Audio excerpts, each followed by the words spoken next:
Limi qëndron i qetë, por zëri i tij ka një prerje të ftohtë, të menduar. Nuk është ai tipi që flet për të mbushur heshtjen. Flet kur ka vendosur. Dhe kur vjen momenti i nominimit, ai nuk kërkon efekt të zbrazët.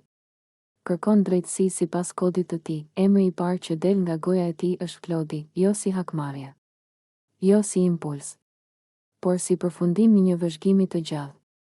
Sepse bën shumë lojra të pista. Dhe kjo fjali bie rënd në dhomë. Sepse loja e pistë nuk është thjesht strategji. Është manipulim i heshtur, lëvizje pas shpine, fjalë të mbjella me kujdes për të krijuar dyshim, përçarje, për të nxjerrë tjetrin keq pa u ndotur vetë. Limi nuk e respekton atë lloj loje. Për të, loja duhet të jetë ballë për ballë.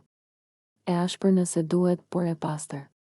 Dhe Klodi, sipas tij, e ka kaluar vijën. Jo një herë, por vazhdimisht. Me lëvizje që nuk duken menjëherë, por ndihen me kalimin e kohës. Me një strategji që nuk kërkon të fitojë me karakter, por me dredhi. Kur Limi e nominon Klodin, nuk po i drejtohet vetëm atij, po i drejtohet gjithë shtëpisë. Po thotë se ka një limit edhe për lojën. Se jo çdo gjë justifikohet me fjalën strategji. Sepse kur loja bëhet e pistë, ajo nuk është më lojë, është frikë nga përballja e drejtë, pastaj vjen emri i dytë. Kushtrimi, dhe toni ndryshon. Nuk ka nerv. Ka zhgënjim. Një lloj lodhjeje që ndjen kur shet diç që është fizikisht aty, por mendërisht diku tjetër. Është në gjumë dimëror, thot Limi. Akoma nuk i ka dalë gjumi. Kjo fjali nuk është tallje. Është diagnozë. Sepse gjumi dimëror nuk është pushim. Është mungesë reagimi. Është prani pa ndikim. Është të kalosh ditët pa lënë gjurmë, pa marrë pozicion, pa u përfshirë realisht në lojë, në debat, në jetë. Për Limin, kjo është po aq problem sa loja e pisë.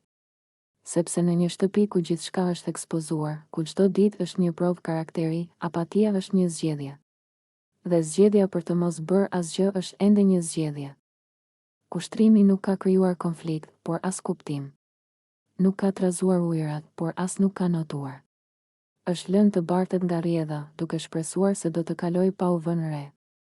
Por në një lojë të tillë, të qenit i padukshëm nuk është virtyt. Është humbje e mundësisë, 2 nominime. 2 arsye të ndryshme. Por një mesazh i vetëm. Limi nuk po kërkon shenjtërinë. Nuk po kërkon njerëz perfekt. Po kërkon autenticitet. Ose luaj fort dhe pastër. Ose zgjoju dhe bëhu pjesë e reales. Sepse manipulimi i fshehtë dhe pasiviteti i rehatshëm janë 2 anë të së njëjtës frikë. Frika për të qenë vetvetja para të gjithëve. Në atë moment, dhoma ndihet e rëndë. Sepse secili e gjen pak veten në këto fjalë. Disa te Klodi. Disa te kushtrimi. Disa në mes. Sepse është më e lehtë të luash prapa perdeve, ose të fshihesh pas heshtjes, se sa të dalësh hapur dhe të marrësh përgjegjësi për atë që je. Limi nuk e ngre zërin. Nuk ka nevojë. Fjalët e tij bëjnë punën e vet sepse kur dikush flet nga bindja, jo nga frika, nuk ka nevojë për dramë. Ky nominim nuk është fundi i një konflikti.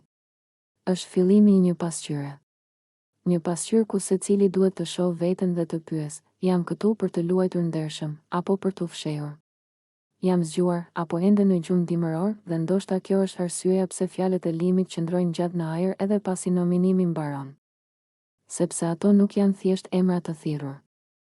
Janë qëndrime. Janë kufi. Janë një kujtesë se në këtë lojë, më shumë se strategjia, peshon karakteri.